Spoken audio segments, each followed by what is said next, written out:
சூர்யா, உங்கள்கிட்ட ஒரு கேள்வி. இப்போது இந்த தேர்தல் முடிவுகளை நம்ம பார்க்குறோம். தொடர்ச்சியாக பாஜக தான் ஆட்சி பொறுப்பில் இருக்குது. இல்லை, நிதிஷ்குமார் தொடர்ந்து 20 ஆண்டுகளாக பல முறை பாஜகவும் கூட்டணியில் இருந்திருக்கிறது.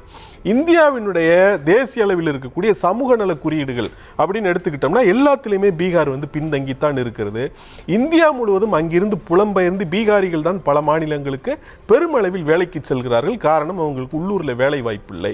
உள்கட்டமைப்புகள் மிக மோசமாக இருப்பதாகத்தான் அங்கிருந்து வரக்கூடிய செய்திகள் இருக்கின்றன. அது மட்டும் இல்லாமல் தொடர்ந்து 20 ஆண்டுகள் ஆட்சி. இப்படிப்பட்ட ஒரு சூழலில் அவங்களுக்கு கடுமையான ஒரு அதிருப்தியும் எதிர்ப்பையும் தான் அவர்கள் எதிர்கொள்ள வேண்டியிருக்கு. சரி, அதை மீறி வெற்றி பெறாங்கன்னு வச்சுக்கோ, பரவாயில்ல.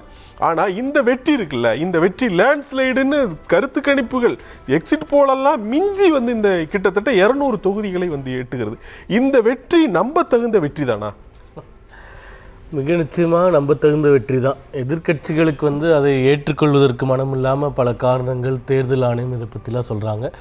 இப்போ 2 விஷயங்களை இவங்க யாருமே கவனிக்க மாட்டேங்கிறாங்க. ஒன்று மதுவிலக்கு அங்கே அமலில் இருக்குது. அதாவது குஜராத்தை தவிர்த்து 2வது மாநிலம் மதுவிலக்கு அமலில் இருக்குன்னா அது பீகார் மட்டும்தான். இது வெற்றிகரமாக அமலில் இருக்கா இல்லையான்றது கேள்வியை தாண்டி அங்கேயும் கள்ளச்சாராயம் இருக்கிறது, மதுகள் கைப்பற்றப்படுவது, இது எல்லாமே நடந்துட்டு தான் இருக்குது. இருந்தாலும் அங்கே இருக்கக்கூடிய பெண்கள் இந்த தடவை வாக்கு சதவீதத்தில் 6% பெண்களுடைய அந்த வாக்கு சதவீதம் அதிகரித்திருக்கிறதாக புள்ளி விவரம் தேர்தல் ஆணையம் சொல்லியிருக்கு. அப்போது தேஜஸ்வி யாதவ் மீண்டும் ஆட்சிக்கு வந்துவிட்டால் கள்ளுக்கடைகளை திறப்போம் அப்படின்னு தேர்தல் வாக்குறுதியை கொடுத்திருந்தார்.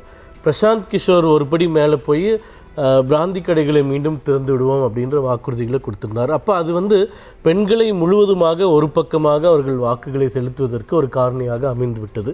கூடுதலாக இந்த ஜீவிகா திட்டம், இந்த 10,000 ரூபாய், இப்போ கான்ஸ்டன்டைன் ஐயா சொல்கிறார் இது எப்படி தேர்தல் ஆணையம் விட்டாங்க அப்படின்னு சொல்லிட்டு. தேர்தல் ஆணையம் தேர்தல் தேதியை அறிவித்தது அக்டோபர் 6ஆம் தேதி.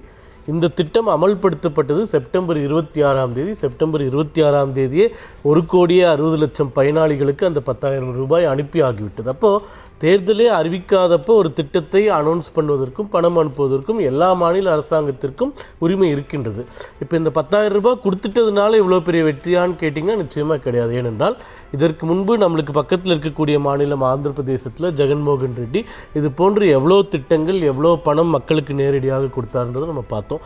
அதே மாதிரி தெலுங்கானாவில் கேசிஆர் அவர்கள் ஆட்சியில் இருக்கும்போதும் இதே போன்று பல திட்டங்கள், ஃபார்மர்ஸ் விவசாயிகளுக்குன்னு இது போன்ற மானியம், அதே போன்று பட்டியலினத்தை சார்ந்தவர்களுக்கு, பெண்களுக்குன்னு கொடுத்துக்கிட்டே இருந்தாங்க. ஆனால் அவர்கள் படுதோல்வி அடைந்து விட்டார்கள். இப்போது இவ்வளோ பெரிய வெற்றி பெற்றதற்கு இந்த திட்டங்கள் மட்டும் காரணமாக இல்லாமல் எதிர்முகாமில் இருந்த குழப்பங்களும் ஒரு காரணம் நிச்சயமாக. இப்போது தேர்தல் நடக்குது, நாளைக்கு முதல் கட்ட வாக்குப்பதிவு நடத்துதுன்னா முன்னாடி நாள் தான் தேஜஸ்வி யாதவ் முதல்வர் வேட்பாளர்னே அவங்க அறிவிக்கிறாங்க.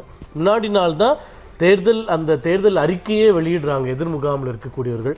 அவங்க கூட்டணியில் இவங்க தனியாக வேட்பாளர் அறிவிக்கிறாங்க, அவங்க தனியாக வேட்பாளர் அறிவிக்கிறாங்க.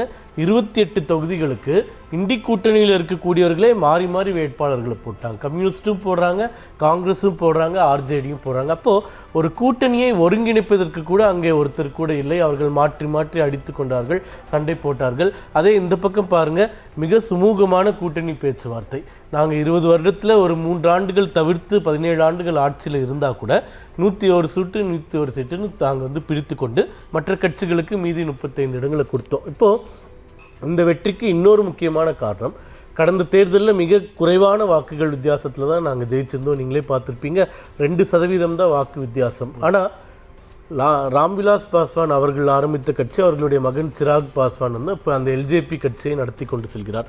கடந்த தேர்தலில் அவர் எங்கள் கூட்டணியில் நிற்கல, தனியாக நின்னார். ஆனால் பிஜேபி போட்டியிட்ட எந்த இடங்கள்லையும் அவர் போட்டியிடவில்லை.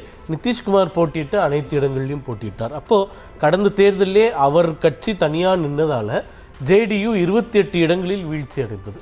அப்போது அவர்கள் எங்களோட கூட்டணியில் வந்துட்டாங்கன்னா ஆட்டோமேட்டிக்காக இவர் சொல்கிறார் இல்லையா 6% 7% எங்கேருந்து வந்துச்சுன்னு. சிராக் பாஸ்வான், ராம்விலாஸ் பாஸ்வான் அவர்களுக்கென்று 4 முதல் 5% வாக்குகள் பீகாரில் எப்பயுமே இருக்குது. குறிப்பாக பட்டியல் சமூகத்தை, பாஸ்வான் சமூகத்தை சார்ந்தவர்கள்.